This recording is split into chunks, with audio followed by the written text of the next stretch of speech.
In a typical member-owned private club, the board is elected by the membership on an annual basis.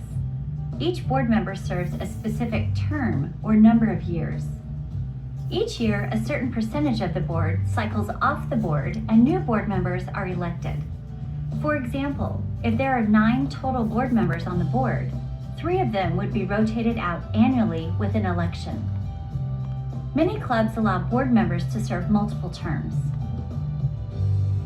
The reason for this staggered style of election is to provide fresh ideas with new board members while maintaining continuity with existing board members.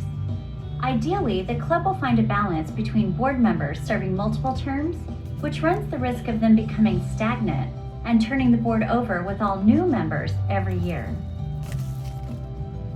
An imbalance of too many long-term board members or too many new board members won't provide the best pathway to success, because the board should be representative of the entire membership, not just one demographic group. Finding the happy median can be difficult. As we discussed, typically each board member will be in charge of or chair a committee, with the exception of the president. He or she is already pretty busy.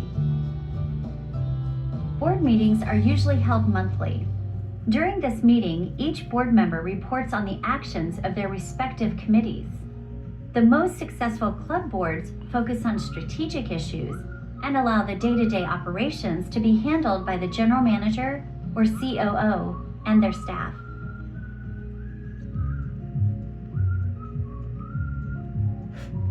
The primary focus of management is to operate the club as directed by the budget and the board.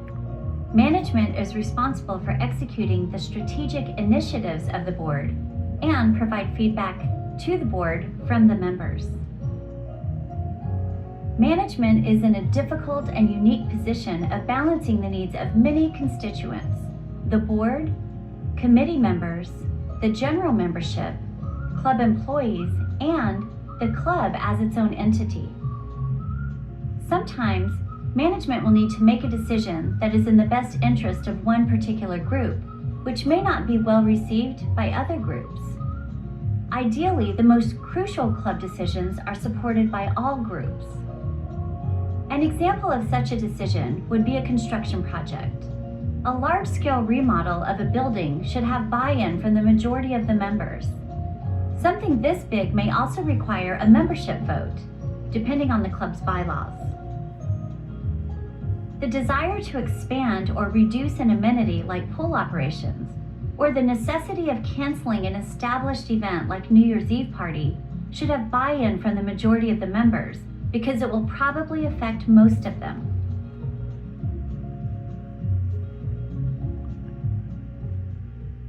The board looks at the big picture. Advisory committees advise the board and management. Management is focused on the day-to-day operations, and employees bring it all together at the member experience level.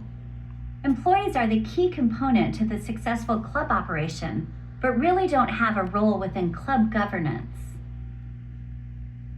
Employees have the most contact with members on a daily basis, and thus have the most impact on hospitality and the overall satisfaction of the membership with their club.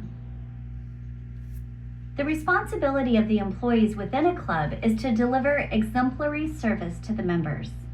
This may sound simple, but it can get difficult in execution.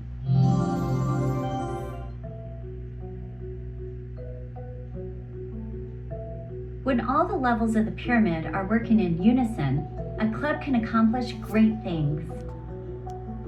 Let me show you how these great things look in a club and how you will know if your club's governance structure is working well for the club. Members are actively participating in all amenities the club has to offer, from member events to dining and sports. The various committees meet regularly, providing positive and constructive operational feedback to the department heads and general manager. Each committee has actions they would like addressed and voice those suggestions through their respective chair. The chairperson of the committee relays those requests to the board at the monthly meeting. The board discusses these recommended actions as a group. If the board believes an action should be taken, there will be a board vote. For example, let's say the local USGA chapter asked the club to host a prominent local amateur golf tournament. The club would have to close the course to member use for several days, displacing the members. Some members may feel that the prestige of hosting such an event is worth the inconvenience of not having access to their course for a few days. Other members may disagree and feel the event is not worth the closure. To make a decision, the appropriate committee would present a recommendation to the board to discuss. Feedback between board members and committees is crucial to the success of the club. Ultimately, there would be a board vote and the majority would prevail. Ideally, the vote would be unanimous, but often it isn't. This process assures the members that decisions about significant events follow the proper procedure of committee consideration, followed by board review, and ultimately a vote by the leaders of the club. After the vote has been taken, the general manager then implements the results within the club's operation and with the appropriate staff. In reality, most committees often want improvements or changes to amenities that are important to them specifically, such as the pool compound for the pool committee. However, the financial situation and priorities of the club as a whole must take precedent. Successful clubs will have a strategic plan in place to address these individual committee concerns and keep the board focused on the needs of the club as a whole and not on any one particular amenity. A successful board is focused on strategic issues that the club will face in the next 2 to 10 years. Ideally, the board is looking at club trends, like changes in demographics of members, changing food and beverage trends, health and wellness desires of the membership, changes in the amount of time members spend on club property, and new and increasingly popular amenities like kids' room, bocce, pickleball, paddle tennis, and so on. The goal is to focus on future needs and identity of the club, not the current operations.